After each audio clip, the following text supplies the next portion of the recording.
All India সুন্নাত আল জামাত পরিচালিত Mohammadun Nesa Rahmatullah Aliha memorial Halimatus Sadia girls institute পক্ষ থেকে দেশীয় প্রবাসে যারা আছেন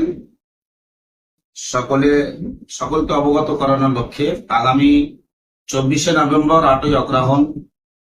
মুজাদ্দিদে জামান দাদা পীর কিবলা রহমাতুল্লাহ আলাইহির সিলসিলার মতাদর্শে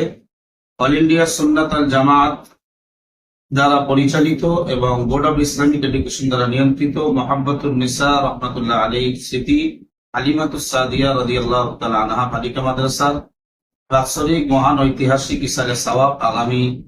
8ই অগ্রহায়ণ 24শে নভেম্বর রবিবার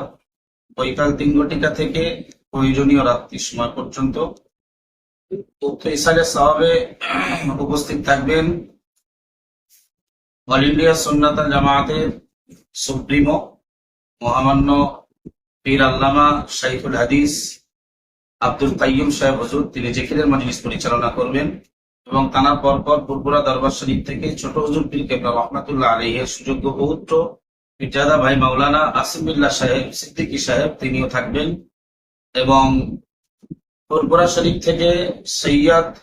আলমগীর হোসেন বুখারী রহমান মাদ্দাদিল্লাহুল আলী তিনিও আখিরি মোনাজাত করবেন এবং পশ্চিমবাংলার শিক্ষা আন্দোলনের যোদ্ধা অন্যতম জনাব মোহতারাম মুফতি আব্দুল মাতিন সাহেব হুজুর, তিনি মাদ্রাসার একজন পৃষ্ঠপোষক মেম্বার হিসাবে তিনিও থাকবেন এবং অল ইন্ডিয়া সুন্নাত আল জামাতের তরুণ তুর্কি খাদিজাতুল কুবরা বালিকা মাদ্রাসার ডিরেক্টর মুফতি রজব আলী সাহেব হুজুর, তিনিও থাকবেন। এছাড়াও মাগরিবে বাঙ্গাল আঞ্জুমানে ওয়াইসিনের একগুচ্ছ ওলামা সম্প্রদায় তারা এখানে উপস্থিত থাকবেন। এছাড়াও এলাকার ইমাম আইমায়ে কেরাম ওলামায়ে কেরাম তারা উপস্থিত থাকবেন। আমি দেশ ও প্রবাসে যারা আমাদের এই বার্তা শুনছেন সকলকে আমন্ত্রণ করছি, বিশেষত অল ইন্ডিয়া সুন্নাত আল জামাতের প্রত্যেকটা প্ল্যাটফর্মের সদস্যদের, আমার সাইবার সেলের সদস্যদের, ইউটিউবার গ্রুপের ইউটিউবার ইউনিটির সদস্যদের এবং অল ইন্ডিয়া সুন্নাত আল জামাতের রহমানিয়া স্টুডেন্ট ফেডারেশন, জামিয়াতুল মুআল্লিমিন সকল স্তরের এবং পশ্চিমবাংলার আপামার মুসলিম জনসাধারণের কাছে